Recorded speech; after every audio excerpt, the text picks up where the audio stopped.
பண்ணலாமா? கூகுளில் போய் யூசர் நேம் கிரியேட் பண்ணுற மாதிரி நம்ம ஐடியோட வெப்சைட்டில் போய் நம்ம என்ன பண்ண போகிறோம், ஒரு ஐடி லாகின் ஐடி, உங்கள் காலேஜுக்கு ஒரு லாகின் ஐடி கிரியேட் பண்ண போகிறோம். அதுக்கு பிறகு உள்ளே போனீங்கன்னா கொஞ்சம் டீட்டெயில்ஸ் தெரியும். அது என்னென்னா உங்களோட காலேஜில் இதுக்கு முன்னாடி ஆண்டர்பிரனர் சம்பந்தமாக என்னென்ன பண்ணியிருக்கீங்க, லாஸ்ட்டு 3 இயர்ஸாக உங்கள் காலேஜோட ஸ்டேட்மெண்ட்டு இந்த மாதிரி நிறைய டீட்டெயில்ஸ் கேட்டிருப்பாங்க. ஐடியில் கம்மியாக தான் கேட்டிருப்போம். எம்எஸ்எம்இ கேள்விப்பட்டிருக்கீங்களா? எம்எஸ்எம்இ வருஷம் ஒரு ஹேக்கத்தான் நடத்துவாங்க. அதில் பார்த்தீங்கன்னா 15 லட்ச ரூபா கிராண்ட் இருக்கும். ஒரு காலேஜிலேருந்து ஒரு இன்ஸ்டியூஷன்லேருந்து 2 ஐபிபி கிராண்ட் எம்எஸ்எம்இ கிராண்ட் ஹேக்கத்தானில் வின் பண்ணிட்டீங்க அப்படின்னா உங்கள் காலேஜுக்கு 1 கோடி ரூபா தருவாங்க இன்குபேஷன் சென்டர் செட் பண்ணுறது. அப்போ அங்கே வந்து நீங்கள் காஸ்ட் இன்ஸ்டியூஷனாக ரெஜிஸ்டர் ஆகும். அதுக்கு பார்த்தீங்க அப்படின்னா பெரிய டாக்குமெண்டேஷன் இருக்கும். அப்ளை பண்ண காலேஜஸ்க்கு தெரியும் இவ்வளோ பெரிய book, volume 1, volume 2, volume 3 password கேட்கும். ஸோ நீங்கள் என்ன பண்ணணும், இன்ஸ்டியூஷன் நேமை நீங்கள் டைப் பண்ணி இதை ஃபில் பண்ணி முடிச்சுருங்க.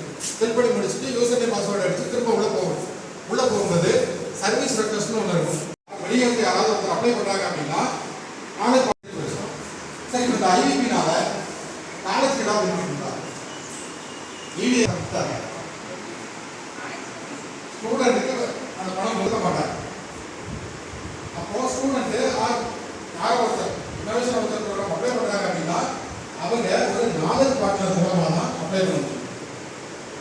அந்த நாலேஜ் பார்ட்னர் யார் அப்படின்னு கேட்டீங்கன்னா நீங்கள். தொழில்முனைவு மேம்பாடு மற்றும் புத்தாக்க நிறுவனத்தோட மாவட்ட திட்ட மேலாளர். தூத்துக்குடி மாவட்டத்தில் இன்றைக்கி வந்து ஒரு அவேர்னஸ் ப்ரோக்ராம் நடத்துகிறோம். தமிழ்நாடு கவர்மெண்ட் வந்து ஆண்டர்பிரினர்ஷிப் அண்ட் இனோவேஷனை ப்ரமோட் பண்ணுறதுக்காக ஒரு 1 இயர் கோர்ஸ் லான்ச் பண்ணியிருக்கிறாங்க. அந்த 1 இயர் கோர்ஸு 2வது வருஷமாக இப்போ நடக்குது. ஒரு ஸ்கீம் வச்சுருக்கோம், இனோவேஷன் வவுச்சர் ப்ரோக்ராம்னு. அதில் பார்த்தீங்கன்னா ஒரு புதுசாக ஒரு ஐடியா இருக்குது, அதை வந்து ப்ரோட்டோடைப்பாக கன்வெர்ட் பண்ணணும், அதுக்கு ஒரு ஃபண்டிங் வேணும் அப்படின்னா அவங்க வவுச்சர் ஏல வந்து ஒரு 3 lakhs கிராண்ட் இருக்குது. வவுச்சர் பியில் அந்த ப்ரோட்டோடைப்பாக மார்க்கெட்டுக்கு கொண்டு போகணும் அப்படின்னா ஒரு 7 lakhs கிராண்ட் இருக்குது. அப்போ ஒரு 10 லட்ச ரூபா கிராண்ட்டை வந்து எங்களால் இடிஐலேருந்து அவங்களுக்கு சப்போர்ட் பண்ண முடியும். அப்போது ஒரு ஐடியா வந்து ஒரு பிஸ்னஸ் பண்ணணும்னு நினைக்கிறாரு, ஒரு விஷயம் கண்டுபிடிக்கணும்னு நினைக்கிறாரு, ஒரு 80,000 ரூபா ஃபீஸை கட்டி இந்த கோர்ஸை படிக்கிறாரு அப்படின்னா எண்ட் ஆஃப் த பீரியடில் அவங்க வந்து ஒரு ஐடியாவோடு வந்துட்டாங்க அப்படின்னா இந்த 10 லட்ச ரூபா கிராண்ட்டை வந்து அவங்க அவைல் பண்ண முடியும். ஸோ அது மாதிரி நிறைய நல்ல விஷயங்கள் வந்து கவர்மெண்ட் பண்ணிகிட்டு இருக்காங்க. இதை வந்து மக்கள் பயன்படுத்திக்கிட்டு பயனடையணும்னு வேண்டிக்கிறேன். நன்றி.